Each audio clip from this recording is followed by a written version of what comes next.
Welcome to the June 14th, 2023 meeting of the City of Lake Forest Plan Commission. I am John Dixon, Chairman of the Plan Commission. At this time, I'd like to ask the members of the commission to introduce themselves, starting to my far right, and we'll go clockwise from there. Mark Pasquazi. Jamie Moorhead. Louis Pickus. Lisa Nearing. I'd like to add a special warm welcome to our newest member, Lisa Nearing. We're glad to have you here on our commission, so welcome, Lisa. Thanks. From the City of Lake Forest, we have Miss Kathy Cernak here this evening.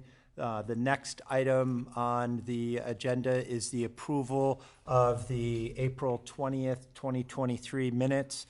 Are there any comments, questions, clarifications on the minutes? Nope. Hearing none, do I have a motion to accept the April 20, 2023 meeting minutes? So moved. Second. All in favor? Aye. Opposed? Motion carries. First matter before the commission this evening is the continuation of the public hearing on the comprehensive plan for the chapter on the Central Business District. We will discuss and consider the draft update to the Central Business District. There will be a presentation by the city staff and also from the president of the consulting firm, Tesca Lee Brown. At this point, I'd like to ask commission members if there's any conflicts of interest, ex parte communications on this matter, other than maybe the previously disclosed and discussed involvement of our fellow commission members, Commissioner Moorhead and Pasquazi, who served on the Central Business District Working Group. Other than that, are there any conflicts of interest? No. No. Hearing none. Okay, at this time, I'd like to swear everyone in who thinks they might want to either speak in support or in opposition of this matter this evening. Please stand if you are able where you are and raise your right hand. Do you solemnly state that the testimony you shall give in this matter shall be the truth, the whole truth, and nothing but the truth, so help you God? At this point, I would ask that Mr. Brown come forward to the podium for his presentation. Good evening. Am I on? I think that's on. Yep. Welcome back, Mr. Brown. Thank you. Very much for having us. We are going to focus this evening on the changes of the updates that were made subsequent to the last Plan Commission meeting, in which there were comments and questions from both the public and from the Commission itself. I think it's worth at least going over very briefly how we got here. There is an extensive period of community involvement and outreach in which we heard about the things that were strong in the Central Business District, things that were weak or needed attention, and that allowed us to begin to form a series of issues that are brought before the working group. It included considerable amount of feedback, both in person, in the case of a workshop that we held for the public, but most of it came through the website, which allowed for both comment in the form of specific statements from the public, but also comments made on a map that gave some geography to their interests. That led us ultimately to bring to the working group a series of overarching themes that were presented by the public as issues of interest and concern. The need for a distinctive and cohesive Central Business District, a strong and vital Central Business District, the need to address safety and accessibility, and the desire for a very natural and elegant to enhance those characteristics that really distinguish Lake Forest from other central business districts. That led us to the establishment of a vision that helped drive the working group's activities from that point forward. It's worth a very brief read that says, looking forward, the vision is not to change the Central Business District into something different something more akin to the business districts in other communities, but instead to enhance and preserve the historic character and architecturally significant buildings and spaces, and to maintain an environment in which the businesses thrive and a place residents and visitors are drawn to again and again for day-to-day needs, a special night out, to find that one-of-a-kind gift, and to celebrate the community. The character and driving statement that I think is imbued in the rest of the document itself. That working group represented a broad set of community members and interests. They actively pursued it and delivered ultimately through our translation of this document. It's important to recognize that this is intended to be a replacement chapter of the comprehensive plan for the community as a whole. A comprehensive plan is a forward-looking policy document. It is not a regulatory tool. What follows the adoption of either an amendment to the plan or the plan as a whole are putting in place those actions, either in the form of regulations or investments that the community makes within its realm of authority. But the document that is the comprehensive plan, and in this case, a chapter related to the Central Business District, focuses on setting a vision and how that vision may be addressed by the community. It does that in partnership with property owners and business owners and residents. It cannot, as a city, do all the things that are within this plan on its own. So what I wanted to spend a few minutes on this evening is the changes that are in this draft versus the last. And this is the table of contents from the updated version, and I wanted to call attention to several things. First, there's a reordering of the chapters and the content, which we hope provides a greater logic going forward and more readability.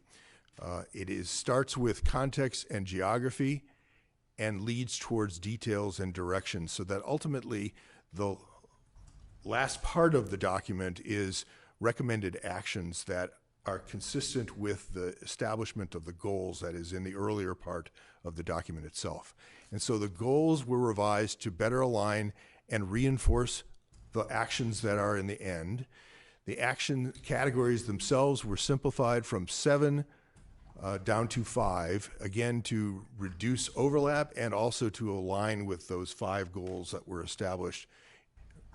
Each of the goals connects both in text and in content with the actions that are below. So you'll see goal and action connected in each of the 5 that are there. And so I'm comparing on the left what you saw weeks ago in the draft that was first presented by the working group to the Plan Commission, and now on the right, the revised and enhanced, I believe, the document that's before you.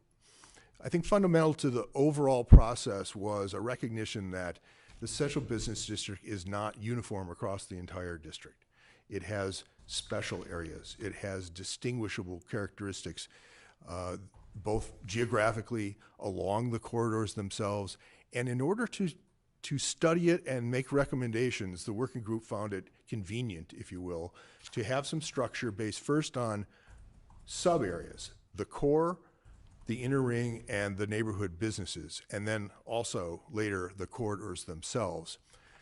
So we have a central core area, and each of these sub-areas has its own physical characteristics, and the activities that go along in that district are distinguishable from the other sub-areas. So the core, central, the inner ring around it, the neighborhood businesses that are somewhat more scattered along from the very far north up on Thomas to the south, where we have a somewhat suburban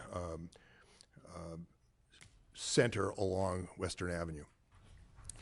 And then as we proceeded, we recognized that those core inner ring and neighborhood areas were connected by the characteristics along the roadways themselves. The corridors visually were different, functionally were different, but they tied together so that It was not intended in any way to suggest that the core was separate, if you will, from the inner ring that's around it, but rather they have different functionality and different visual character, and they are connected by the roads that draw in between those sub-areas.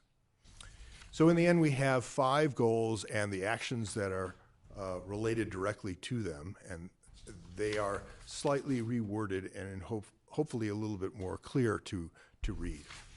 And then the actions directly connected to them, so that there is an action related to the protection and leveraging the strengths of the central business district, to preserve and strengthen the community character, to enhance in particular and connect Bank Lane to the sub areas, maintaining and enhancing the infrastructure and the supporting structure that makes businesses function well, and then the 5th, supporting and fostering the connection between the public's ability to direct the long-term vision and the private property owner's ability to invest and reinvest in the community.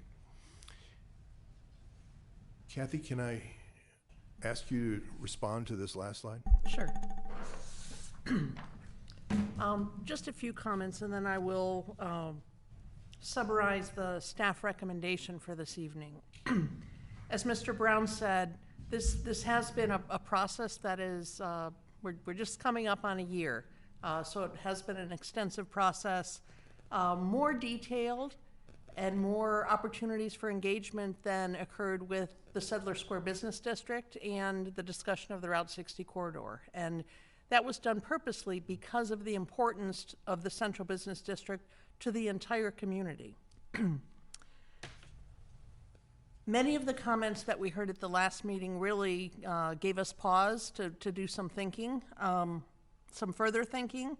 And as Mr. Brown said, you see some revisions, some clarifications, some reorientation of the document.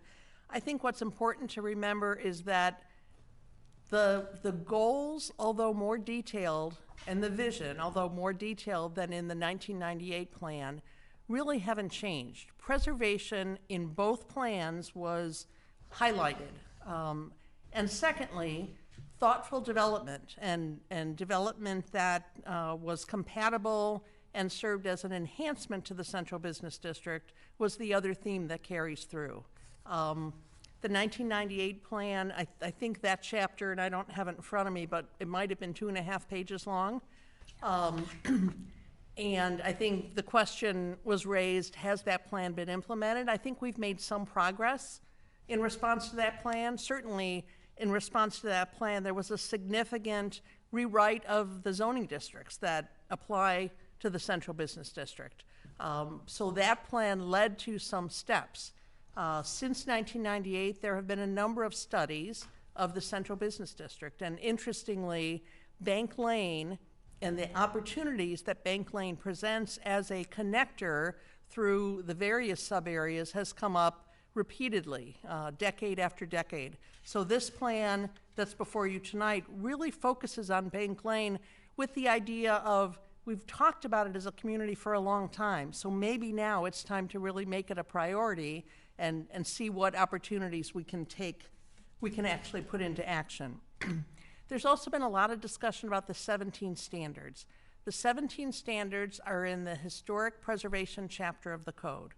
Those standards are used by the Historic Preservation Commission to review projects, petitions that come before that commission. Those 17 standards apply to all properties within historic districts and all properties that are locally landmarked. A portion, primarily the core area of the Central Business District, is within the city's local historic district. So the comprehensive plan does not replace, does not negate the process that the Historic Preservation Commission would be required to go through.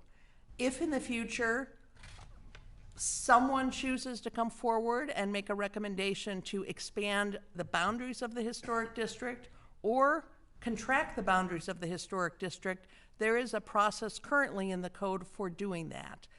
The working group did not raise that as an issue, and that's why it does not There's no recommendation around that either way in the comprehensive plan. That really is a separate process. But importantly, the comprehensive plan does not negate any of either the process of the Building Review Board or the process of the Historic Preservation Commission.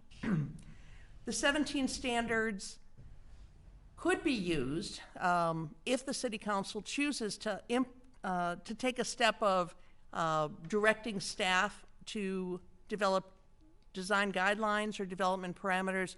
Certainly, looking beyond the boundaries of the historic district, those 17 standards could be used to inform some of that discussion and perhaps that decision. But the 17 standards are referenced in this document, but again, they're part of the code. So repeating them or going into detail of how they're applied or how they're used would be inappropriate in the comprehensive plan. With that, if the commission chooses to move forward tonight, the staff recommendation is that you forward a recommendation in support of this updated chapter on the Central Business District as part of the update to the comprehensive plan in substantially the same form. I know some of you may have some further wordsmithing suggestions. We certainly we'll go through the document again. There are maps to add. This chapter, along with all the other chapters, will come back to the Plan Commission and be the subject of a public hearing once the entire document is compiled, once all the chapters are updated. So you will see this entire document again. But we do recommend, if you're comfortable doing so this evening, forwarding a recommendation in support of the chapter, substantially in the form now before you. But going a step beyond that, really in response to some of the public comments we heard at your last meeting, is make a recommendation to the City Council that the City Council doesn't just take this chapter as a whole, but really takes the next step of establishing some priorities. Priorities for planning, priorities for further study, priority for budgetary decisions.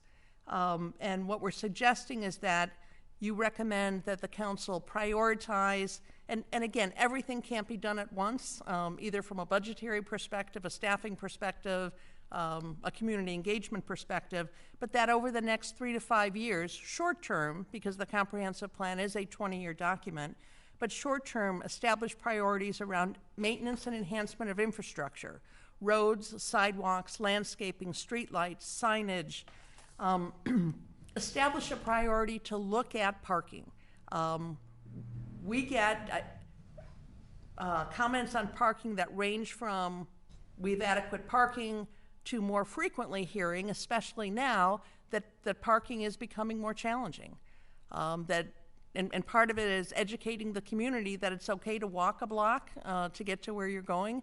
But for the council to direct that some type of a study be done of parking so that we can really re-examine. We haven't done a parking study of the Central Business District probably in about 10 years.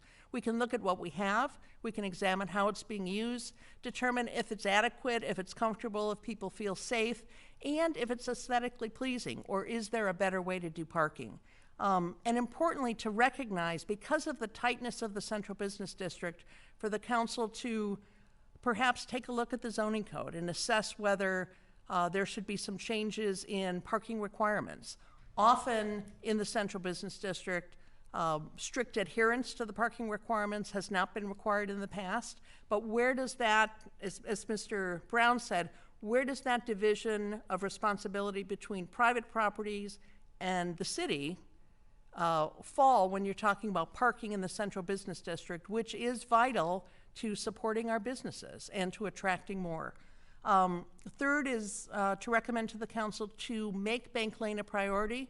Again, we have discussed it and discussed it and discussed it, and there are opportunities right now. If you look at Bank Lane from Vine all the way to Wisconsin, we have Hometown that just opened, and I've never gotten more calls about people going the wrong way down Bank Lane from Wisconsin. So there may be some things that we need to talk about, but we see the interest in people being on the street more, in businesses.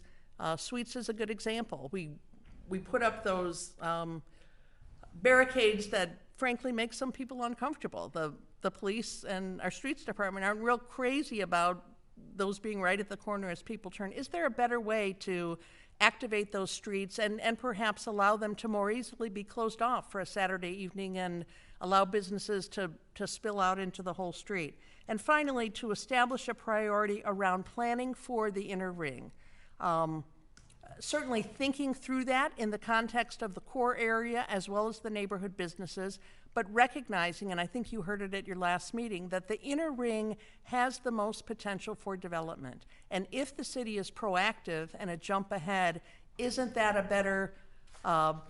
better way to approach it, no matter who you are, whether you're a property owner, a developer, a resident, a member of the Preservation Foundation, if we're having those discussions up front, not drawing a bright line that says a building must look like this, or you must have one donut shop and 2 antique shops. We know we can't drive that, but are there parameters that we can put in place that provide some clearer direction?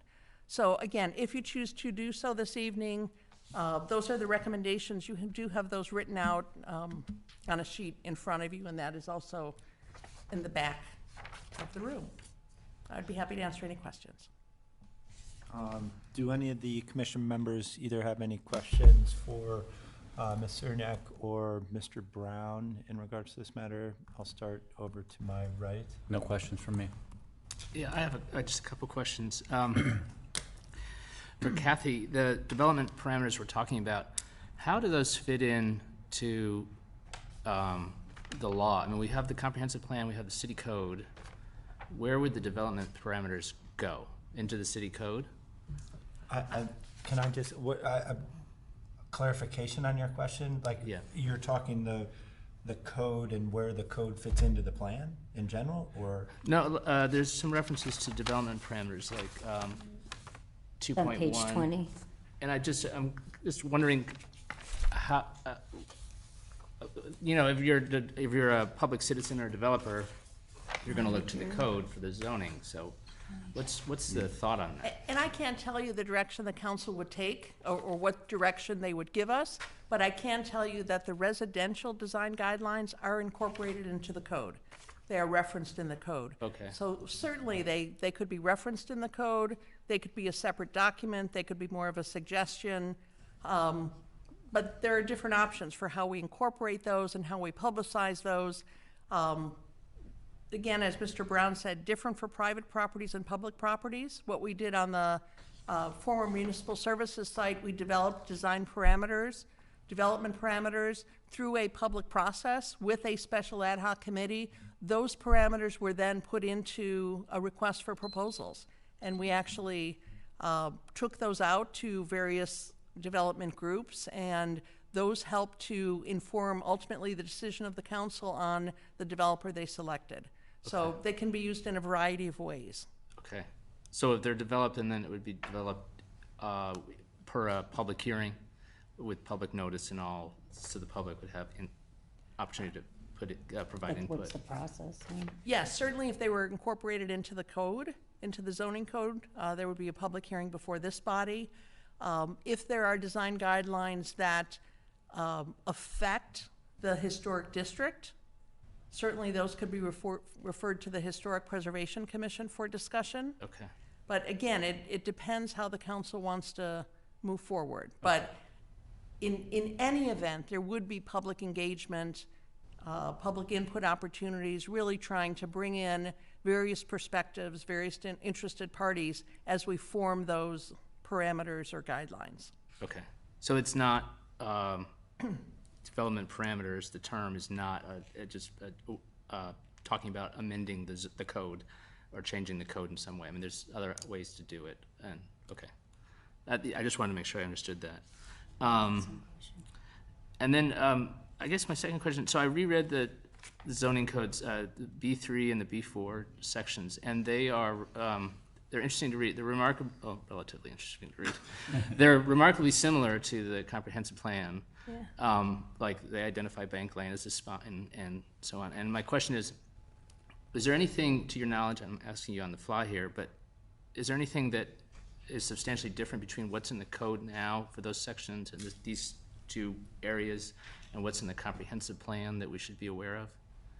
My sense is there are not great differences. Certainly, would it be appropriate to review the code if this is adopted to see if there are ways we should tighten it up or make it more flexible?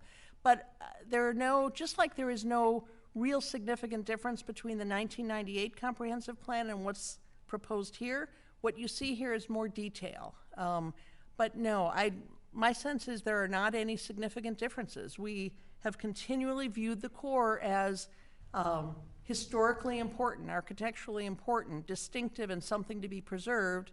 And that's the area where in the zoning code, again, the comprehensive plan is not the zoning code, but the greatest density is allowed there, and the parking requirements don't apply there. So there is some real alignment and some consistency. As the discussions have occurred decade after decade, there are some very distinct and common themes. Okay, that's all I have for now. Thank you. Thank you, Commissioner Moorhead. I'll jump in as we're going around the table here. Ms. Cernak, could you speak to one of the comments that came up at the April meeting in regards to this plan were the 17 standards, and we've heard a lot of discussion in regards to the 17 standards. Can you talk how the not only the comment that was made in April in regards to the 17 standards, but then what this revision that's before us this evening, what was done in regards to that? There was a specific reference added in the document to the 17 standards, but again, the 17 standards are in the code. They are in the Historic Preservation chapter of the code. The Historic Preservation Commission is obligated to use those standards in reviewing any petition that comes before it. So this comprehensive plan does not negate those 17 standards. It does not change the process with the Historic Preservation Commission. But again, there is general alignment because the core area generally follows the boundaries of the historic district, and the core area as discussed in the plan speaks to preservation. So the 17 standards don't need to be reiterated in the comprehensive plan. It really isn't appropriate. They are part of the code. It would be similar to reiterating the narrative in the B1 district, B2 district. So the plan acknowledges the 17 standards, does not negate them in any way. Thank you for that clarification. And then the other comment I had, we spent some time at the April meeting talking about parking. We've established that as a priority as well. And specifically, I guess, drawing your attention to pages 29 and 30, where this revised plan, specifically 4.7, talks about the development of parking and parking structures, and lists about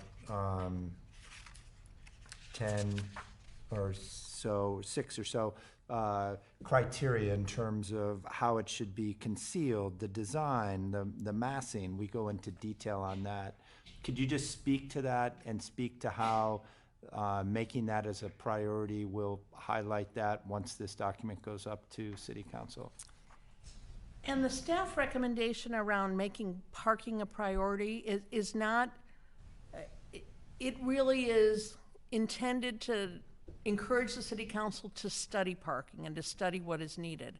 The language in the comprehensive plan sets a stage if, in fact, in the future, some kind of a parking structure is determined to be needed or desired by the community. It sets the standards of aspects that should be given some thought. And maybe I'll ask Mr. Brown to comment on that a little bit, just the thought process with respect to those points there around the structure and how those are intended to frame or provide guidance for a future discussion if, in fact, a parking study determines that's needed. They're not making any more land. And the notion that if we have greater activity in the central business district, whether it's because there are more active businesses, particularly restaurants, which are likely to be a driving force for the next few years as a fundamental appropriate use for the central business district that will bring in more people, but will likely bring in more cars. We are likely to see even more stress on the number of and location of parking spaces within the central business district. The sort of worst case condition for a municipality is for something to be brought to them and you have essentially a yes, no, or a yes with conditions response. As opposed to that, thinking ahead about what could fit, if it comes to you, we thought it made most sense to recognize that if area that is now a parking area were to be converted to some other use, we don't want to lose the parking that already exists in terms of number and probably location. That tends to mean that if there were development to occur on any surface lots, that they would include some portion of the building being a parking structure.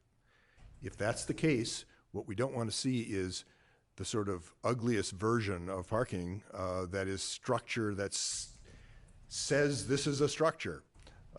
No one likes those kinds of things to be a central character-giving element of their central business district. So we hope to call attention to the fact that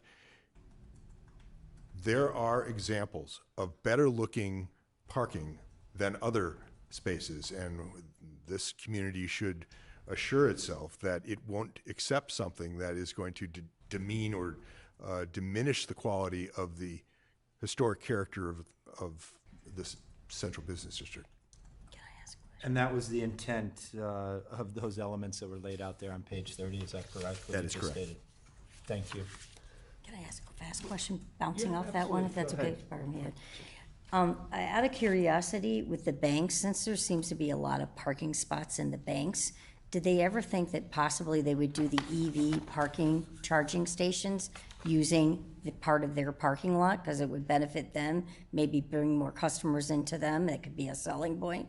But would that be a possibility? That way charging stations wouldn't take up what we have currently in parking lots, as you said, that we're so tight on parking, just out of curiosity. Terrific question, and it evokes my response, which is that's a good example of our need to partner with property owners. Banks, typically the bigger banks, and there are several in the CBD that are representative of large banking institutions, they have real estate folks that don't do banking, and they only deal with the physical features of their land and buildings, and they need to have the conversation with us that says, how can you make best use of the property without diminishing the banking function that you're hoping to continue? We're seeing some banks recognize that fewer and fewer people need 4 lanes of drive-up banking. That people aren't making as many trips to, I don't know if it's their deposit box or what they're doing in banking these days, but fewer trips to the actual bank as opposed to online banking. And they are recognizing that they have a value in the site itself. Why not make use of it as a charging station or as contributing it to the available parking within the rest of the CBD? So it's a good question, and we can't answer it from our side until we have those conversations directly with the banks themselves. So would the city also possibly initiate those kind of talks? Like, if, out of curiosity, I don't know if you do that or not. I'll defer to Kathy for that. Certainly, and that would be one reason to do a parking study, to really analyze what's out there, both publicly and privately, and see how perhaps they can better serve the community. And we often enter into discussions with private property owners. Thank you. Thank you. Sorry, I didn't mean Thank to you. step on it. Commissioner Pickus. I have a question. It may be for Kathy or Mr. Brown or both. At the last meeting, it seemed like the overwhelming concern was about design standards. And we just talked about the 17 standards and how it applies to the historic building district, but there's concern about outside of the core and the need to have design standards in this document. You know, I've just come back to thinking about the First Midwest Bank property last year, what was floated, and that's not in the core. And I think there's concern by the community that, okay, fine, we'll keep Market Square as is, but we could have some very unattractive buildings outside of the core. So we need to protect ourselves by, if we're gonna go with a comprehensive plan for the CBD, there needs to be design standards incorporated into that. I wanted to get your thoughts on, and Kathy, you made mention that maybe that's not really appropriate here, but maybe you could comment on maybe why it's not appropriate to be in this planning document. I'll make a few comments and then I'll turn it over to Mr. Brown. That is why number 2, where we recommend to you that you recommend to the city council that they establish priorities, that the inner ring be one of those priorities.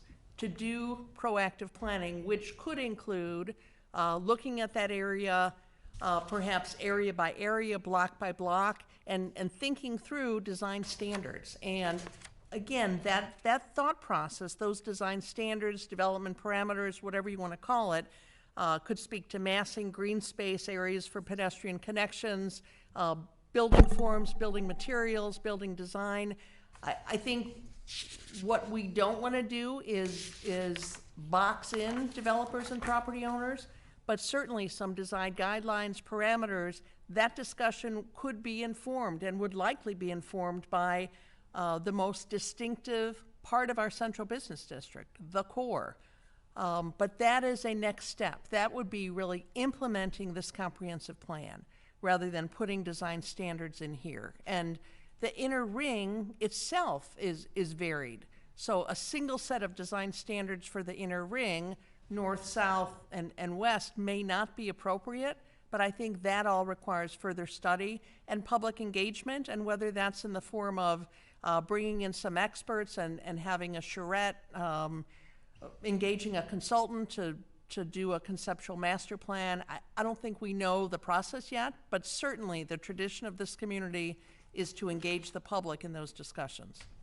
Can I just ask a follow-up question to that? So and Commissioner Pickett's question was very appropriate, and just to reiterate, the comprehensive plan is not, as Mr. Brown stated, is not a regulatory document. It's not a regulatory piece. It's only intended to provide the vision. So out of this, we're saying, oh, and that was to Commissioner Pickett's point, oh, the inner ring, as it came up when we were talking about the Midwest Bank building, that would be good to have regulatory discussions around how that could be maybe better regulated, have different regulatory aspects to it. And that's what you're referring to, is that correct? Yes, whether it would be regulatory and be incorporated into the code, whether they would be design guidelines as we Absolutely. use for Laurel Avenue. I don't know what form it would take, but yes, further proactive, again, as we're saying here, for the inner ring, we need to do some proactive planning, whatever form that takes. And we're recommending that as part of this, just for clarification. You're recommending that that be a priority that the council take out of the plan. There's a lot of stuff in the plan, but yes, recommending 4 priorities which seem fairly manageable over a 3 to 5 year period. I don't know if Mr. Brown had anything to add to that. I completely agree with what Kathy just said. My only statement to you is that I think the working group was sensitive to the reality of, first you set the goal and the public policy, and then once that's accepted by City Council, then you can come back and get into the details. But to try to bring the details at this stage, I'll turn to members, seemed way in the weeds at this level. Okay, thank you. To build off what you said, I actually have a few questions, if that's okay. Please. On page 20, 2.1A, streetscape activation, Is it possible, in terms of what you were saying, can we add preserve the character? Because we have activate and enhance the significant surrounding buildings. If we use preserve the character and enhance, I feel that that might take into effect that maybe, okay, we can't put a modern building in the middle of something. I don't know. I just wanted to throw that out. That was a suggestion. On page 21, I had quite a few questions about Bank Lane. The first one is a pedestrian corridor. I just want to clarify, we're still recommending driving, correct? Like a one-way drive down there. We're not thinking of closing the street from Deer Path going north to Southgate, right? We're not thinking of closing that and making it permanently a pedestrian. The working group recognized the importance of Bank Lane for deliveries, for some exposure for some businesses. But again, further study would be needed of Bank Lane. This is a high-level concept. Right now, there are some areas where it doesn't feel very good to walk as a pedestrian. Right. You feel pretty exposed. And other areas that are just plain not attractive. So I think the thought was make Bank Lane a priority, and exactly what that means as far as what happens to Bank Lane, that would be determined through further study. Okay, but I just want to emphasize that I do think it's important to keep the driving aspect, obviously because of all those different reasons that you mentioned. Question that I had in the part where it's the one-way for Bank Lane, where you were suggesting from Deer Path in Illinois, are you saying from Illinois coming up this way, going north, making it all one-way, one direction that way? Is that the correct one way I'm thinking of it? From Illinois all the way to Vine going north? Is that that's what's suggested in there?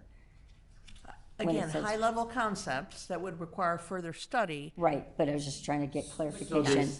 I'll interject, and the answer is yes to your question. Okay, Yes, that's what it I could was be going to the north, and yes, it could be going to the south one way.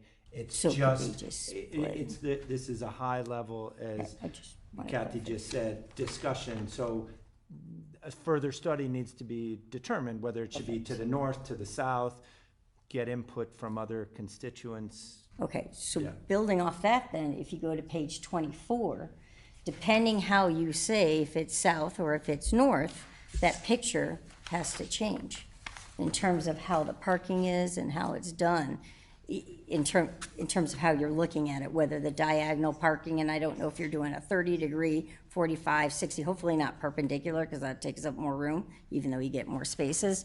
Yeah, clearly this is illustrative. This is not intended to be Okay, I just regulatory. wanted to make sure that it wasn't, because that's why I was confused, which way is the one way when it goes that way and that way. Okay, great, thank you. And then the other question I had is on page 25, 3.3-A. It said that it would look at it again, Bank Lane, like you were saying, Kathy, but with limited parking. And I did notice by Suites, 2 of the parking spots have now been removed. And I'm not sure if those are Suites tables or if you're allowed to sit there if you're not eating sweets or not. But now there's only 3 parking spots there. So I would suggest that could we not say limited parking, because 3 spots is pretty limited. If they redo the streetscape like you have as a drawing, that would be my concern. I mean, because I know store owners there, they have people that are, they're handicapped, and that was my other question in terms of handicapped accessibility, period, just in parking. It seems very limited for handicap accessibility. I would definitely suggest that needs to be looked into, especially like if you're changing the Bank Lane, you're going one way, there should be a handicap, because it's way over there and you got to get over here. Like, how are you going to do that being handicapped? That's another thing I wanted to throw out. Let's see if, sorry, try to go fast here. Parking lot, you answered that question? Nope, I think I got everything. Oh yeah, one question just out of curiosity with the post office. Has the post office talked about that they're going to be moving out, or are you just doing this as a safeguard in terms of just laying the foundation? Because it just seems like they might be talking about it. The city has had conversations with the post office for over 10 years, so we are in communication. They are divesting themselves of properties throughout the country. This happens to be a very active post office for It that, is. even though the whole building isn't used, but they know of the city's interest in assuring that when when and if they are ready to vacate that building for their own use, that the city's very interested in making sure it's reused, adaptively reused in a way that really complements and enhances the central business district. The goal would be to keep a post office location in the central business district if they were to move, but there's not an active discussion. Okay, yeah, because that was my concern too, because everybody has a lot of mailboxes. They're all loaded, like you can't get those mailboxes at all if you ever wanted to. The one last piece that I just wanted to bring up, and it probably doesn't belong here, so I apologize if it doesn't, but on page 35, it has, it has at the end of the sentence, comfortable, active pedestrian experience, although at times bicycles and scooters share the space causing congestion. I happened to see a store owner today when I was going to one of the stores, and they're like, oh my gosh, I'm always telling those kids on bikes or whoever's on bikes or scooters, it's dangerous, like they knock people over. They're like, get out of my way. So I don't know if it's possible to do a little like bike lane or, of something. Just wanted to throw that out there because that is a big complaint, I guess. I can say there's active discussions about the scooters and the safety, and the police are involved, but this plan I didn't know if you address wanted them a bike lane or specifically. something like that. Okay, just wanted to throw that out. That's it, sorry. Thank you. At this time, we'll open it up for public testimony. I'd ask people come to the podium and state your name. And so if there's anybody that would like to come speak. I think you have 2 sheets filled out there, maybe? Mr. Patton. Do I look like a mister? I said miss, sorry, pardon me. Yeah. Well, good evening, everybody. My name is Rami Lopat. So, I had prepared remarks, but due to your conversation tonight, I've now got a lot of other ones, so please bear with me a little bit. This is a little rugged. I've thought and thought about this chapter in the last 2 months since your last public hearing. I sent you 5 pages of edits, well in advance of the meeting, Mr. Dixon, as you asked me to do at the last meeting, which I hope you've been able to read and digest. I took a lot of time, so I hope that you will now take time to carefully evaluate, for example, my suggestions. For example, my written vision statement, my substitute vision statement. I'd love to see you, the vision statement was up there, I'd love to see you take out the first 3 lines so you don't start with a negative of a vision statement. For example, I'd like to see Tesca Associates rewrite a goal like identify stormwater opportunities such as ... lighting. Make it into something coherent and do that throughout this document. I hope you'll point out that if a strategy is to prohibit left movements onto Deer Path from Bank Lane, which this document calls for, you'll point out that it would be a simple matter to post a sign first.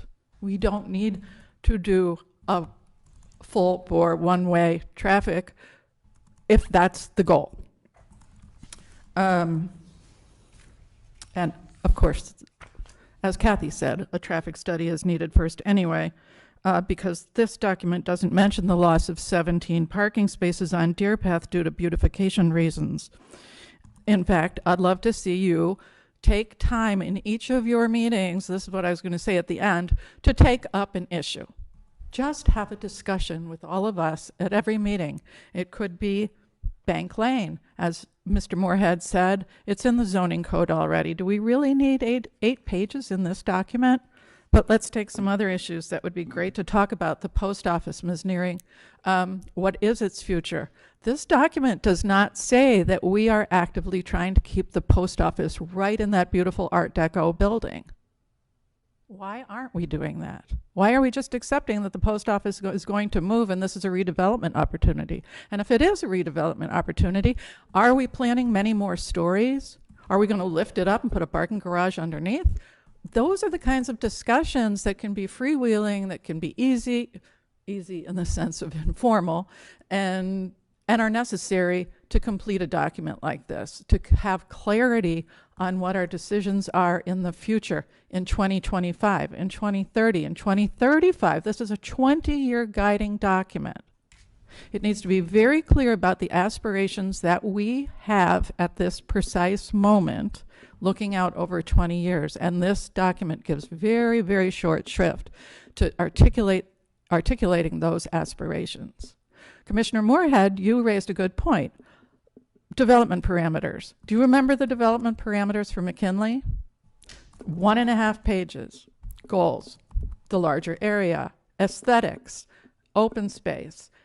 Then they had sub-goals, 1 line each. It was a very clear 1-page document. You could scan it. You didn't have to like the goals, but you could scan it and know what was going to happen. And it was a document that you, the Plan Commission, could come back to and say, did this McKinley project, or whatever project, meet the goals, meet these development parameters?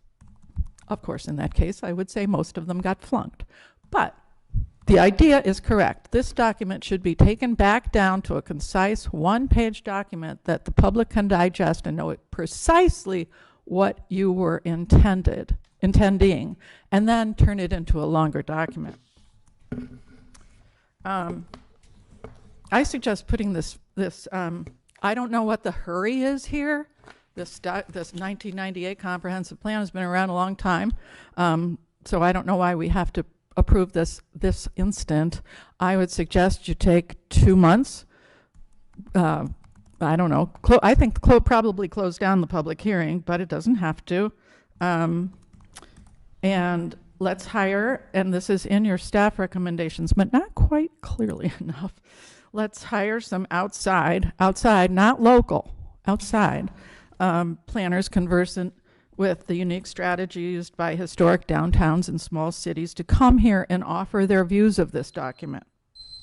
Let's hold some more public forums like the one that we had at Gorton. We need to circle around and have those informal conversations with stakeholders. In fact, I'd love to hear from developers and building owners. I'm really sad that they're not in this audience and giving you testimony. We need to hear from them. You need to hear from them before approving this. Let's get into the nuances of what we want. I think residents know, even block by block, what we want. And after that, I think we'll be ready with a well-considered, very adoptable document that will be relied on for 20 years instead of something ambiguous and grammatically incorrect in a lot of places. We're not even close now. As Mark Twain once said, if I had more time, I'd write a shorter letter. Give us some more time and some more involvement. Thank you. Thank you.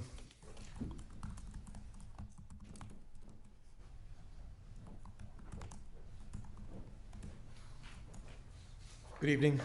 My name is Brian Norton. I'm 90 East Woodland Avenue. I'm here on behalf of the Lake Forest Preservation Foundation. Welcome back, Mr. Norton. Thank you. Thank you, commissioners, for all your time. Kathy, Mr. Brown, appreciate all the efforts you've done with respect to the plan in place. And we submitted to you our letter today and before, and I'm not going to read that into the record, but I do want to bring up really the central point of that sort of submission, and that is, this is a project that we really should be and would love to be excited about as a community, and certainly our members would love to be excited about it. But you see, we have this lingering fear that what's going to happen is, without parameters in here, you're going to get 4 to 5 story condominium buildings like Highland Park in the areas around the central core and the district and the inner ring. And that's the real fear that we have, that despite what we try to do and despite the public outcry that said we do not want that, that's what's going to happen. So we as a group look at the plan itself and we say, okay, where can we find comfort that that's not going to happen? Because this is a document that is going to be a plan, and it even says its purpose is to set realistic expectations for property owners, investors, developers, and residents to avoid surprise and be used by boards, commissions, and city councils as a tool and guide in making decisions about development, adaptive reuse, preservation, and investment in infrastructure. That's what it purports to be. And that being the case, we say, okay, let's look at the document and see if we can find comfort that we're not going to have 4 to 5 story condos that are unsympathetic to the architecture of Lake Forest built here. And when we look at the plan document, we don't see them. We see the vision statement, which certainly I think goes in that direction, but the details are completely missing because the developmental parameters are not established in the document. Now, I understand Kathy's point, and I think it's a good one, certainly, that there should be a forum to do that at some point. But if this is a plan document, they really should be in this document, so we do have the comfort to know that at least we're not going to have happen in some other communities that we don't want to have happen here. So the second point is, with respect to what we do take comfort in, we take comfort in the fact that a large part of the downtown central business district is within the historic district. It is not limited to the inner core, by the way. The parking lots right behind the building here are all in the historic district. That parking lot is not. It's unusual where the line is drawn. But we take comfort in the fact that we know at least portions of the downtown are within the historic district because we know, well, at least we have some protection already. We already have some developmental standards. We have the 17 standards. But unfortunately, there are holes in that. There are parts that are missing. The bank over here is there. That parking lot is not. Behind the bank is not.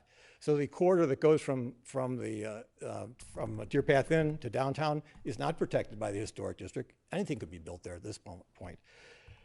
Recognizing the need for the 17 standards, how important they are to us, we had concern with respect to 2 paragraphs that are currently in the draft. And I'm glad to hear Kathy say that it wasn't the intention at all in this draft to undermine the 17 standards or otherwise change the 17 standards. But if you look at paragraph 1.15, it says the 17 standards should be adhered to for properties within the historic district. The answer should be they shall be adhered to for purposes of that portion. And the next paragraph is the one that gave us great pause. And this is where we were concerned that there was a change in mind with respect to the 17 standards and a watering down of the protections that are already there. 1.16. Pardon me, could you just tell me what page you're looking Oh, at? sure. Like It's trying paragraph to find 19. I apologize. Page 19. Page 19, thank you. I'm sorry, page 19, paragraphs 1.15 and 1.16. Sorry, thank you. So Sorry, Kathy has a line apologies. in there, and it makes sense, the 17 standards, but it should be shall be adhered to in the properties that are in the historic district. And the next paragraph is the one that gave us great pause. Provide an efficient and predictable review process for development projects that closely adhere to the 17 standards applicable to properties within the historic district. Well, that shouldn't be in there at all. That paragraph should be stricken because that suggests that the purpose, you guys are going to go to the city council and suggest that we think you ought to change the process by which the 17 standards are applied or close to the 17 standards. If in fact it's true that there's no intent to change that, that paragraph should be taken out because it implies that somehow the 17 standards are going to be watered down or changed in some form or another. And that is something we would have a problem with. So I guess it's really 2 things. One, we would like to see you have developmental standards in place in some form or another here to the extent this document really is a document by which you can have realistic expectations. A simple way to do it might be to simply say, with respect to the portions of the central business district, the inner core and the core and the inner ring, that the 17 standards apply to all that area. That would cover everything basically, and we would have developmental parameters in place that we could take comfort in to know that we're not going to get what we don't want, which none of us wants, which is a Highland Park revisited. Thank you. Thank you, Mr. Norton. Is there any other comments? Anybody else like to speak? Are there any other final questions? Please. Please state your name. Hi, I'm Courtney McGovern. I own a home on 79 North Mayflower. I am not prepared with any comments, and as a resident am fairly uninformed in regards to what you're all considering for the business district. And I can't imagine that I'm the only one, and I think that some of the comments that were shared earlier, the commission to take heed and really perhaps engage the community more in what is really a very substantial undertaking and process that you guys are looking at And I do agree that I think that if you're going to approve a plan, even if you see it as sort of loose guidelines for what you're going to discuss further, you know, I think that many of us in the community have already seen that, you know, commissions can vote one way over and over again, and then the city can turn around and, you know, let a developer do whatever the hell he pleases. And so I think that there's a fair amount of concern that not having more restriction, and actually Kathy said, you know, well, we don't want to, you know, put the developers, this isn't your exact wording, but you said to the extent of like put them in a box, you know, and give them too much restriction. Frankly, I think you should be putting them in a box, because I think when you think about the city and the historical significance of our Market Square and the historical significance of this town, you know, and you constantly talk about preservation and, you know, Tree City USA and all these things, you know, that the developers shouldn't be the ones that are coming in and telling the historic town how things should be done. You know, and I don't know, I think that perhaps erring on the side of being overly specific is probably in the best interest of our community. So anyways, those are just my comments. Thank you. Thank you. Thank you. Ms. McGovern. Any other comments or public opportunity for testimony? Any other final questions from commissioners, either to Teska or staff? Any additional information, clarification? I'll start on my far left with Commissioner Nairn. Yes, I had a question. Kathy, you had mentioned that the committee that had put together the recommendations and helped create the document, they felt that it wasn't necessary to change anything for historic and what have you. I was just curious as to why they thought that way, and that wasn't necessary to do as a recommendation, like, hey, maybe we should consider this.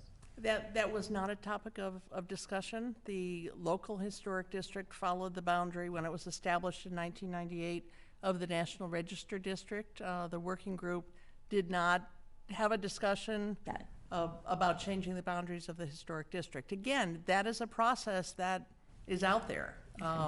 Anyone can bring a proposal to locally landmark a property, or a proposal to change the boundaries of a historic district before the Historic Preservation Commission for consideration. That recommendation would go to the City Council. So that isn't something that is recommended either to expand or contract the historic district.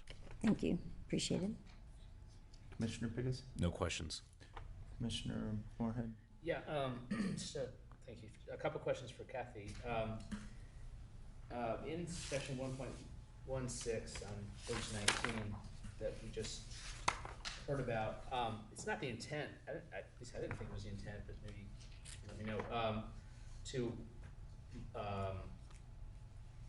modify the HPC in any material way, or its process. It wasn't, and I think that was a really good point. I think that's language, the 1.16. I think the thought was to enhance predictability and actually to do so in a manner that invites more developers into the community to provide creative ideas. One of the criticisms we hear is that we always see a couple developers. And what we hear from other developers is, our process is too unpredictable. So I do think that section should be reworded, and I think in 1.15, when we're speaking specifically to the historic district, Mr. Norton made a good point. I believe that should be a shall. Okay. If that made it's a it shall be adhered to. Shall. Okay. Do you want to say something? No. Okay. Go ahead. Thank you. A question on height. We had talked about in the working group, we had talked about heights of buildings. And I was reading this, I didn't see it I might have missed it, but didn't see it captured. And I'm wondering, are we talking at all about building heights, proposed heights, modifying the heights, or anything like that? That we I should don't know about? recall that this document speaks specifically to heights, but that is certainly something. Right now, the zoning code says 35 feet. It is difficult to build a commercial building today with the floor to ceiling, whether it's commercial or residential, with a floor height that's going to allow you to even build 3 stories, such as many of our buildings are. The comprehensive plan doesn't speak to height, but again, that is something that if the council, if you forwarded a recommendation that said proactive planning in the inner ring, the council may direct us to think that through. Height limitations in different areas could be part of recommendations that come out of a discussion about development parameters. That is a regulation that's currently in the zoning code. Okay. 35 feet is the max. Yeah, okay. And then 2 specific questions. One in 4.6, flip to it. Page 30.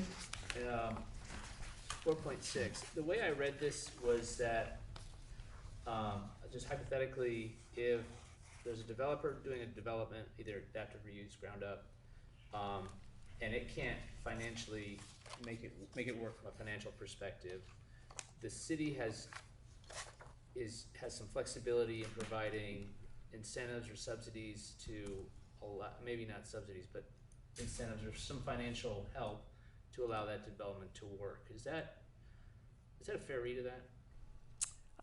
That is a fair read. I think it acknowledges, as Mr. Brown said, they're not making more land. And if we want to incentivize good development, there may be situations that the city needs to take on more of the responsibility for assuring that we have adequate parking to support the businesses who need it. So again, that's something we can certainly look at the wording of that to make it clear, but I think the intent of that was to, as part of a parking study, to relook at not only the parking requirements in the code, but whether there's a more active role for the city to play in providing adequate, safe, convenient, visually pleasing parking in the central business district. Okay, so if like there's a developer and she's developing something, but it's within the historic district or it's affected by the code, and the developer's like, these architectural requirements, historic materials and things of that nature are too expensive, the city does have some flexibility to help facilitate that development. Yes. So, okay. And then, one last one. I think it's page 36. I have 5.2J. The vehicular ingress egress for any future development with frontage on Oakwood Avenue must be mindful of the residential neighborhood. The intent of that is not to limit it to ingress and egress into a private development, like if there's a developer building something, but if hypothetically the city decided they wanted to dedicate a public street or some sort of public access way, would that fall under this too, or do we need to, are we precluding ourselves from considering a street on that parking lot property? Keep in mind that this is not mandatory. I see Mr. Brown just standing up. confused Maybe on I'll that. throw that one to him.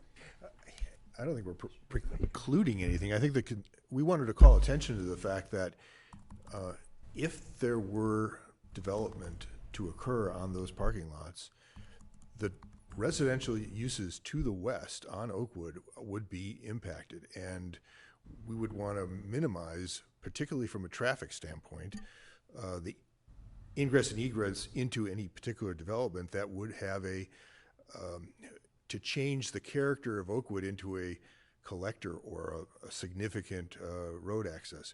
We would rather look at other ways of providing access to that. Does that mean that we would preclude particularly east-west passage? No, that's not the intent. Okay. I think that there's almost a likelihood that some form of additional east-west through the parking area would make sense. But we looked at, is it north and south, the two that frame what was Marshall Fields building, I can't remember the name of the. Northgate and Southgate. Northgate and Southgate? Yeah. Maybe one of those is the right way to penetrate through that area if that Okay. occurs. Okay, so we have flexibility to consider that. I believe so. Okay, all right, that's all I have. Thank you. Commissioner Pasquesi, no questions? I've got a question after you. Do you have another? Go Yeah, ahead, sorry. Commissioner Nairn. Building off the 5.2K with the cut through, when you're saying through Oakwood Avenue, do you mean when you go to the stop sign, it cut through to get to Green Bay Road? Is that what you're talking about? Is that what you mean by the cut through, or a cut through to go? Deer Path to Woodland. Right. It's often what we hear from residents there, that it becomes a speedway up and down, and that was one of the comments we heard from several Oakwood residents, and that's why it's called out here. Thanks. Are there any other comments, questions from either the city or from TESCA in regards to any of the points that have been raised?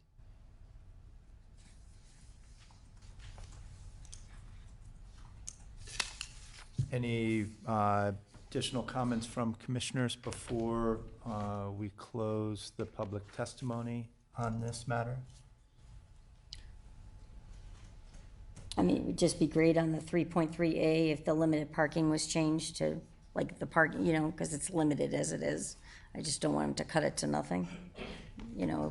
That's what the parking study's for, but I'm just kind of Mayor, we'll have alarmed. time just in a second to talk amongst just ourselves here. So the public testimony and comment period is now closed. So at this point in the meeting process, we do have the opportunity to discuss any additional questions, and I will turn to you, Commissioner Nairn. Yeah, It seems like sorry. you have a couple of points you want to raise there, and please feel free. Now we have the opportunity to talk amongst ourselves. Okay, sorry, I apologize, I thought we were at that point. 3.3A, the pedestrian experience, where it has at the end of the sentence, limited parking available street. Right now, they've lost 2 parking spots as it is, and when they redevelop that street, you can see a lot of it will be for loading, to be able to load, because they have a loading zone currently on that street. And that's would be my concern by saying limited parking, to chop it to nothing, like 1 spot is not gonna do it. So I don't know whether it's better to say, 5 spots or less, or what have you, or that. I just want to throw that out there. Thank you. Commissioner Pickus? I just have general comments. Again, talking about, we heard it from the public testimony tonight. There's just a lot of concern about development criteria, design standards not being in this document. I asked the question, I thought the answers were good, but I think as a nod to what we heard in April and what we're hearing tonight, and what we saw in the correspondence, I think there needs to be something in the document that kind of maybe talks about those next steps, Kathy. So to provide some assurance to the community that there is going to be more study, more review, more adherence to our standards here that are going to be looked at and designed and developed either for a sub-area of a sub-area or for a particular development that may be proposed. I just think there's a lot of distrust from the community based on some past things that have happened here in the city. And I think there's concern about the document. And I mean, I'll say, you look at the 1998 document, there's nothing in there that talks about design standards or design criteria, development criteria, but it's a big deal today. So maybe there should be some kind of a nod to those next steps that would take place subsequent to adoption of this comprehensive plan. So you're talking, just for clarification on your point, a reference to what could possibly, or what may, from a regulatory standpoint, could occur if there was a desire to have that implemented. Sure. You know, again, even if it's just restating the things that we already know about the Historic Preservation Commission, the BRB, the zoning codes, just, again, just a reassurance that there are some additional guardrails that are out there that aren't going to allow unattractive buildings to be built in our central business district. Fair enough. Commissioner, any other points? No other points. Commissioner Moorhead? I agree with the prior comments, and I think that's Commissioner Pickus has a good point. It's a balancing act between being informative and not getting into the weeds on the development parameters or criteria. We'll save getting into the weeds for another day, I guess. Regulatory is really what you're specifically referring to, right? Making it more of a regulatory bound document that has. Yeah, and well, yes, and just saying, kind of having clarity as what the next steps are in terms of reviewing or discussing the development parameters, so that the public does have a good understanding. And then I think the changes to 1.15 and 1.16 should be made that we talked about, and the rest of it, I'm comfortable with. We were on the working group, and we've been at this a long time, and I think we would make those clarifying comments and those changes to those two sections. I would be supportive of it. Commissioner Pasquesi? Yeah, I mean, I think I'm comfortable with the comprehensive plan as it's proposed here in its current form. I think that, one of the reasons I am is because I look at it for what it is, which is simply a framework, a vision. It's not a regulatory tool. I think it is part of the working group. There was that opportunity to get down into the weeds and get more specific, and it was intentional not to. That there are processes in place and to get more specific. This is simply the framework. It can certainly get more specific, and there can be more limitations depending on whatever is proposed. But for what it is intended to be, I am comfortable with how it is. Furthermore, I'd just like to add that there was some public comment about getting further input or taking our time. This has been 1 year in the making. I think it's been a far more extensive process than some of the other chapters to the comprehensive plan we've done, and so I'm comfortable that we've gotten sufficient and valuable public input, and so I feel comfortable with the plan as it is. Thank you. I just would add to that last point. I mean, there was the citywide survey. There was, dozens of meetings by your working group that you and Commissioner Moorhead were on. There was a special website set up to the Central Business District. In addition to that, this has been talked about for the last 3 years here, that this process was coming from the commission. We've talked about that prior to even COVID, when we were looking at the Settlers Square district, when we were looking at the Route 60 corridor. We also at that time talked about how the next phase was the Central Business District. So it has been discussed. A great deal of time and thought has gone into it. In addition to that, I know that there was a lot of great deal. I'm looking at Ms. Lopat, who's right in front of me here. She has spent a great deal of time going through the documents and has made some constructive comments. There's, I think your response, which you always do for this committee, and I mean that sincerely, the thought and the research and time that you spend on this. I would ask the city, look at those comments and where appropriate, because some of them are small and nits, if you will, but important ones, that the city take those into consideration. I also agree with Mr. Norton in his letter. There was one reference, he didn't, I don't think, have time to get into it, but on, I believe it is page 17 of the document, because Mr. Norton talked about fusion between the inner ring and the core. And on page 17, on paragraph 1.2, it talks about focus on specialty realty in the core. I think in the core can be struck there, because there can also be specialty retail in the inner ring. So that was another point I think that Mr.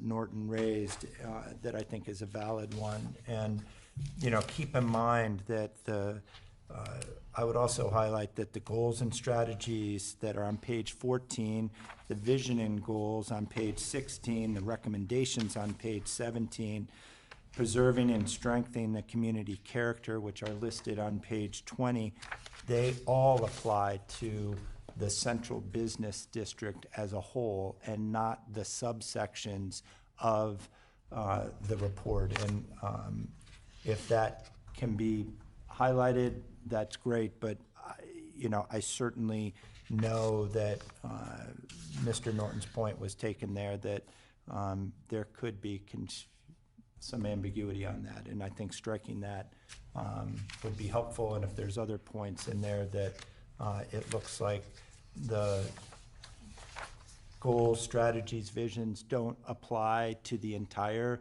CBD, I'm sure that was the intent. And with that, I have no other comments. Please.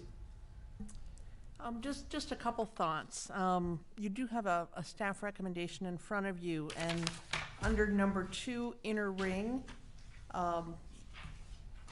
the recommendation goes into some detail, if you choose to forward this to the city council, where it talks about engaging professionals, developing design parameters, and I think that gets a little bit at the direction that Commissioners Pickus and Moorhead were speaking about.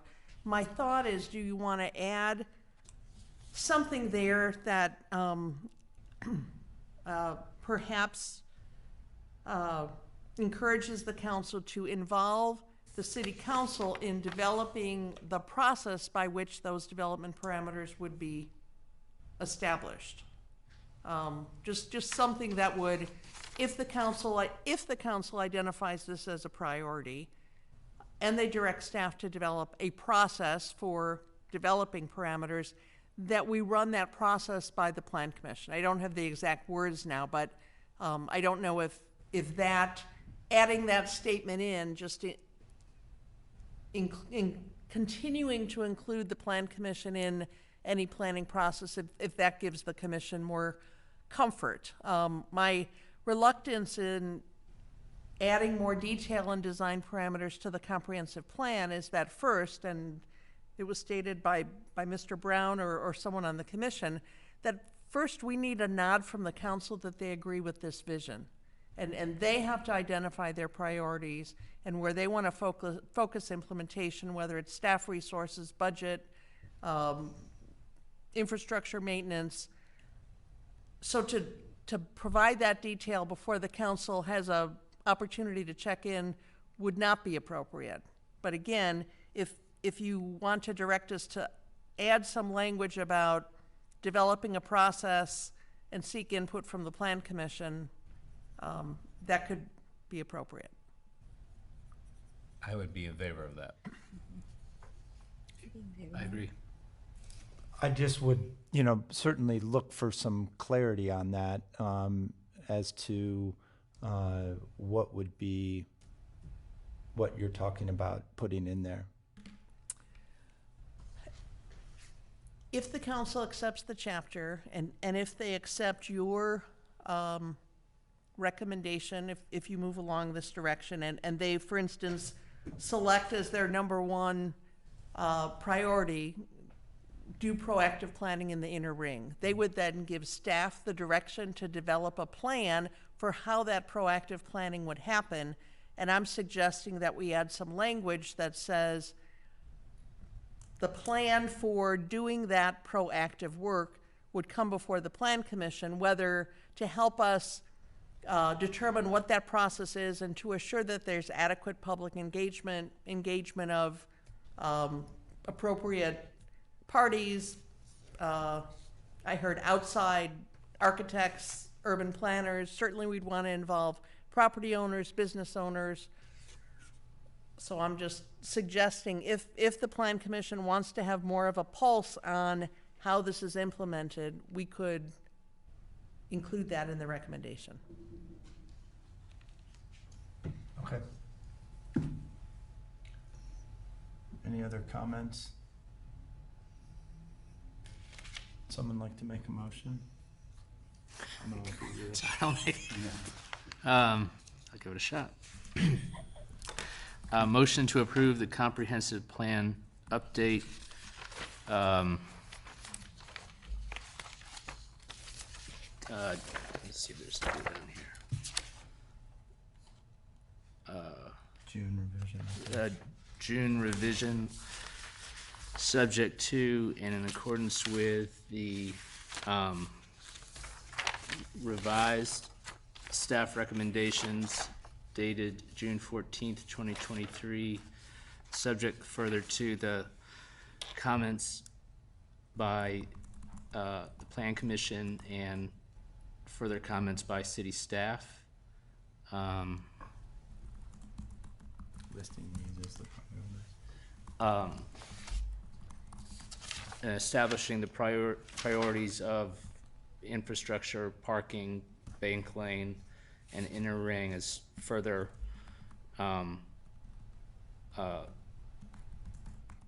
identified in the staff recommendation. I'll second that motion.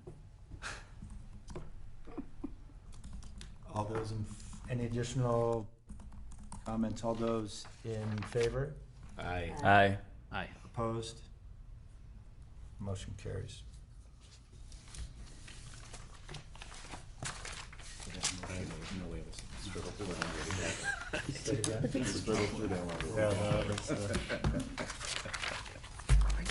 Okay, the next item before the commission this evening is consideration of a code amendment to allow speakers in outdoor dining areas, restaurants, with some limitations. At this point, I'd like to ask commission members if there's any conflicts or interest or any ex parte communications. Seeing none, hearing none. If I could turn to staff for identification of the issues, Ms. Cernak. Thank you, Chairman Dixon, members of the commission. When you were considering a special use permit for Sophia Steak, you raised the question or you provided recommendation to the city council that staff be directed to reconsider the prohibition of outdoor speakers for restaurants. At your October 12th meeting, you had a preliminary discussion after the council directed you to do so, and you directed staff to prepare code language allowing outdoor speakers. We did survey communities both locally and more broadly throughout the country. Many had general noise regulations. Few had specific noise regulations, or not noise regulations, but prohibition of outdoor speakers in outdoor dining areas at restaurants. We also consulted with an acoustical engineer that we've used on a number of occasions, most notably with issues relating to the hospital and relating to Lake Forest College. Some of you may remember he also testified during the commission's discussion on the car wash at Everett and Waukegan. Tom Thunder, the acoustical engineer, and yes, that is his real name. He's assured me many times. So we did consult him, and the limitations that you see recommended in the code language do come directly from him. They are pretty simple and straightforward. The prohibition of outdoor speakers for restaurants would be struck from the code. Inserted in the B1, B2, B3, and B4 districts under restaurant standards would be language that limits to the speakers to no larger than 12 by 12 inches. And he, in fact, said that may be larger than needed. Speakers are pretty small these days, but trying to be flexible as we start off on this. He encouraged the use of multiple small speakers instead of one large speaker on a patio, noting that the volume can reduce and there can be a constant noise level, sound level. He recommended that at the property line, and he also advised us on the type of sound measurement tool to purchase, and we have invested in that.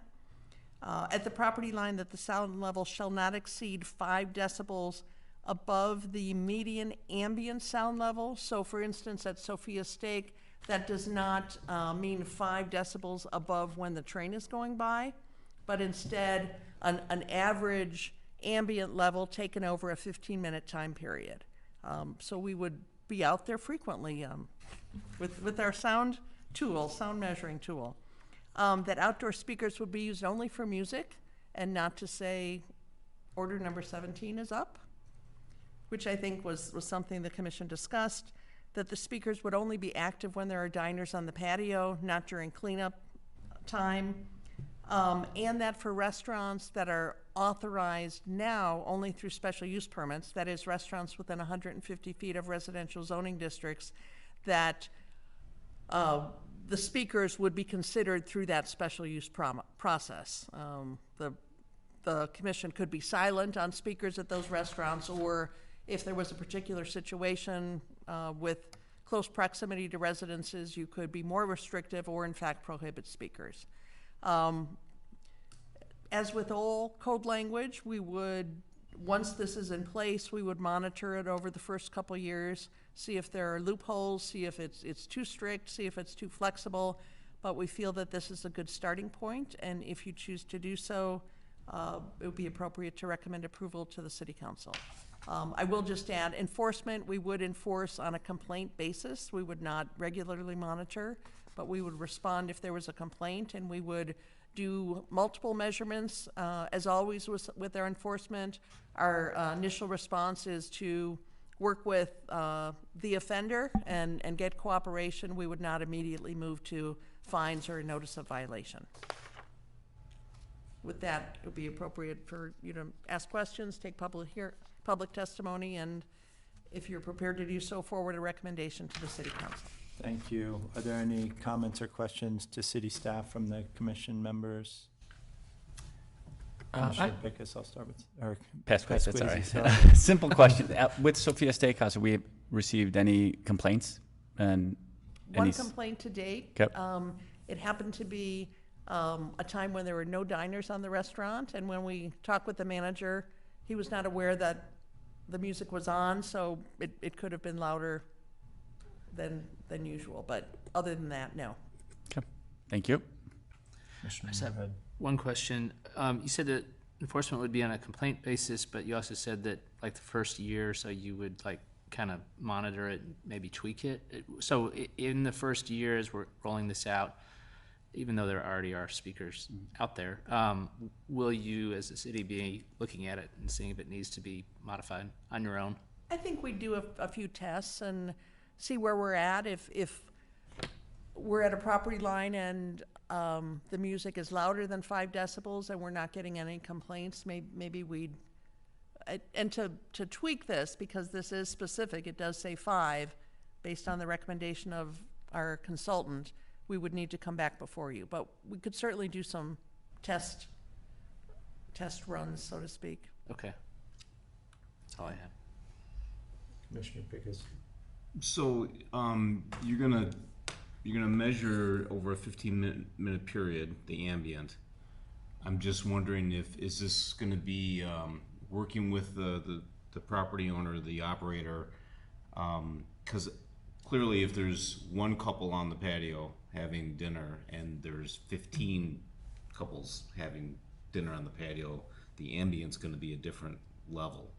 So even in a 15-minute period, you know, that can vary greatly. If you go at the beginning of the dinner hour or the end of the dinner hour, I'm trying to find problems with this, you know, and where there could be an objection that your ambient baseline is off. So I'm just wondering what are you thinking about that? How do we get around there and make sure that we're being fair or perceived as fair? First, I'll say this isn't perfect. We know that. And there could be situations where there's no music and we're getting complaints just about the ambient noise. I think that's something we'll have to work with. I think the key will be to understand when and if we are getting complaints, and then to use some common sense. And it may, this doesn't specify a turnoff time for music. It simply links the music to dining time. And I think what we see, like with Sophia Steak, I think they try and have 3 seatings, which can take them till 11, I think is what we said. I think we're just gonna have to experiment with it. And we may be back in front of you, but we're not into the depth of summer yet, but to date, we haven't received complaints. We do know that some restaurants had speakers last year. In fact, speakers were put in during COVID because we did not enforce the prohibition. And then once they were in, it got a little hard to regulate that. So we're gonna have to experiment with it. Sure.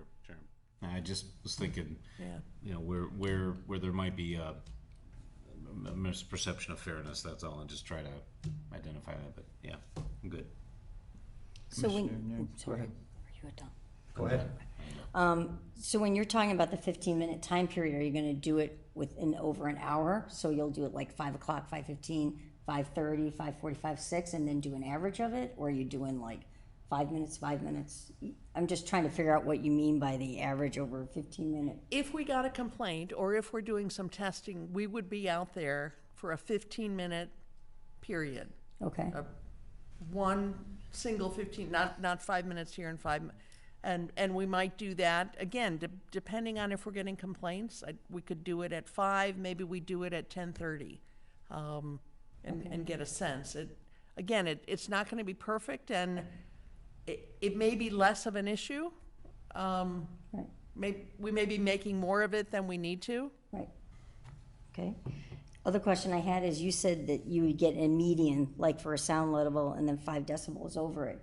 So is there a max that, okay, it's at like 60 decibels is like a normal conversation? Is it like, okay, it can't go over 60, like say they had 60 and you went 65? I mean, is there a process for that, or right now it's There open-ended for isn't. right Our now? acoustical engineer recommended that because the ambient level changes, Right. That's exactly what as you said. Commissioner Pickus said, if you have 2 people on the patio and, Right. or 30, you're gonna have different sound levels.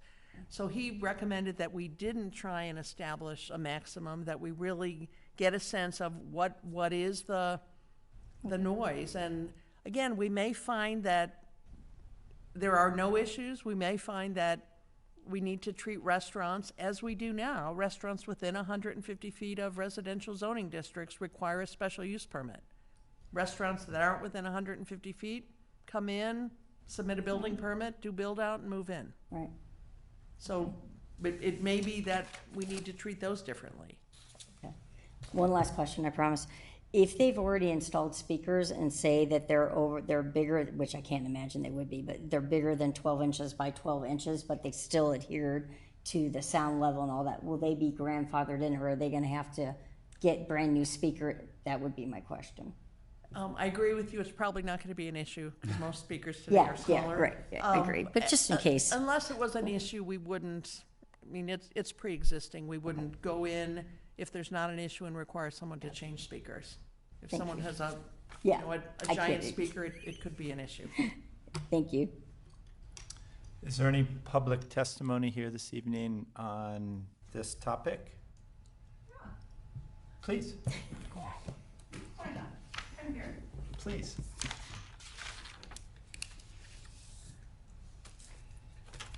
I'm not really prepared. My name is Rami Lopat, but first of all, I guess I have a question, which is this proposal in front of you in relationship to a particular instance or example? It is not. It's come up. We've approved over the last probably 12 months restaurants and restaurants in town. The latest one was Sophia's, where the outdoor music subject came up, and at that time we discussed how other restaurants in town had it, And we felt as if, as the Plan Commission, that it should be something that the City Council should direct us to look at. The City Council did that. This is probably the third meeting on this topic, I think, that we've had on the sound.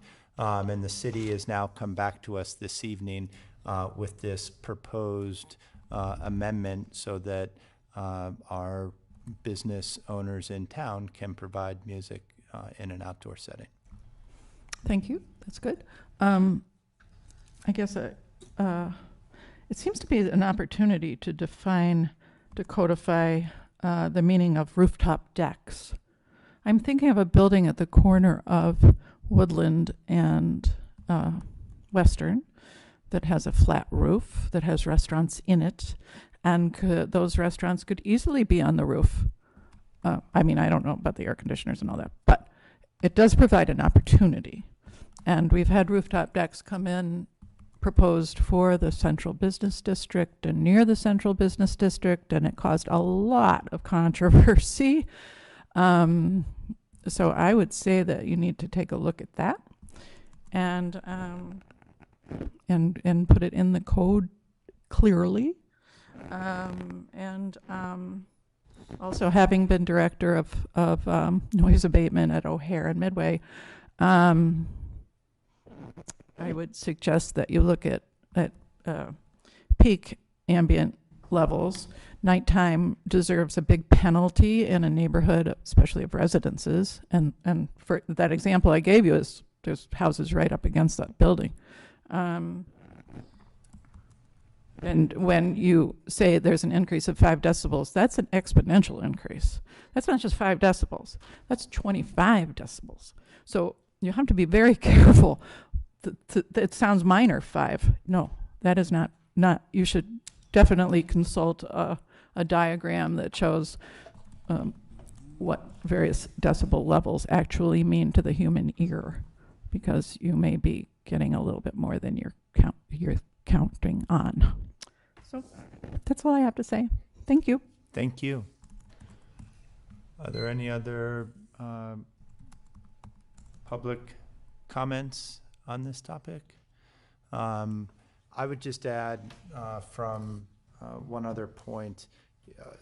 We've been blessed, I think, so far in our wonderful community to have incredible operators that have come before us, especially recently, and whether it's a pizza shop and I'll just use the names, Donati's, and Jeff Orzo has been a wonderful partner with the city on many topics over the years, as well as, and as most recently as Sophia's. And when issues come up, whether they're parking, which happened pretty right when Sophia started, a parking issue was created, and the city worked with Sophia's, and the parking issue was solved. And the reason I bring up these points is because this topic on the music, I expect most of it to be self-policing, not only working with the city, but also the operators, so that if the complaints are received, or if the city perceives an issue, I would imagine and I would expect that the past performance of our incredible operators around town would work with the city to make sure that they are keeping peace, as they say, and there's no pun intended on that, with their neighbors and with us as city residents. With all of that said, I think I'm speaking for all the commissioners up here. If for some reason this new amendment is not working either for the public or for the owners and operators, we would ask the city to promptly bring it back before us so that amendments can be made and adjustments can be made to this new ordinance. Are there any other comments from any other commissioners on this? Kathy, would you like to add anything on this? No, certainly if there are issues, we'll work through them and we'll advise the commission. So just procedurally, the comment period is closed.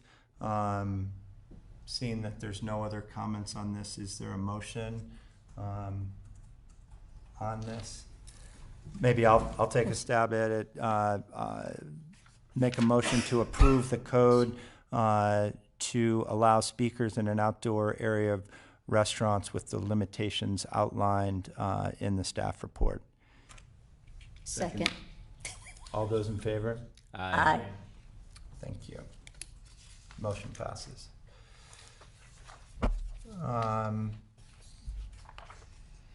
At this point, there's an opportunity for public to address the Plan Commission for matters not on the agenda. Want to hear from me again? Sure. Ms. Lopat, please come forward.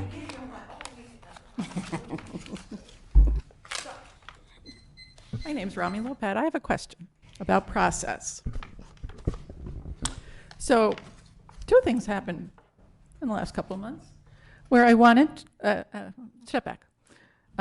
My philosophy, having been a bureaucrat in a city hall, is to develop good relationships with people, particularly people who are making policy decisions on our boards and commissions. And so I like to develop a relationship, know who you are. I'd like to call you, and nothing to do with anything formal, no public hearing, nothing like that. And so there's that. And secondly, recently I was listening to a podcast about preservation, and yes, pretty esoteric, I know, but podcast about historic preservation and downtown development, and I thought it was really interesting. It was about Buffalo, New York, and I thought I would send it to you, Mr. Dixon, and you could listen to it and choose to distribute it if you liked or whatever. So I went on the city's website, and lo and behold, there's no way to contact any of you. No phone numbers, no address. Same with Historic Preservation Commission, BRB. And these were things, and it refers me to send it to Kathy. I don't want to send it to Kathy. I know Kathy. I have a relationship, good relationship with Kathy. I want to call one of you. But I don't know how. Can you tell me how? I think all the communication for the public meetings and maybe ACT, Ms. Cernak can speak to that and the limitations to that. And I'm not as versed on that at the moment, but I know that does create an issue, and maybe you can speak to that. Yes, the city attorney advises us to collect information and distribute it. Just today, I think we received 3 different pieces of correspondence, and I think I sent yours out within 5 minutes of receiving it, so we do share that, and then we comply with Open Meetings Act, and there's no ex parte contacts, and so we do promptly share any information. I'm not talking about a public hearing, but I do suggest that the website make clear what happens ex parte, whatever, during a public hearing versus if you, I think it's easy to keep, I think people are, with that caveat about public hearings, can be calling on a personal basis. Okay. Is there anything else that you'd like to address before the commission this evening? Well, I would like to get a definitive answer from the city. Thank you. Thank you. Anything else from staff, announcements, other business? Do we have anything? I'll ask specifically, is there anything looks like coming up for the July or August meetings? We don't currently have anything filed. There are a couple developers looking at some of the Saunders Road properties again. I know those have come before you a couple times, and they seem to go away, but at the moment, I don't have anything active. But I will let you know. Thank you. Thank you. Is there a motion to adjourn? So moved. All those in favor? Aye. Thank you.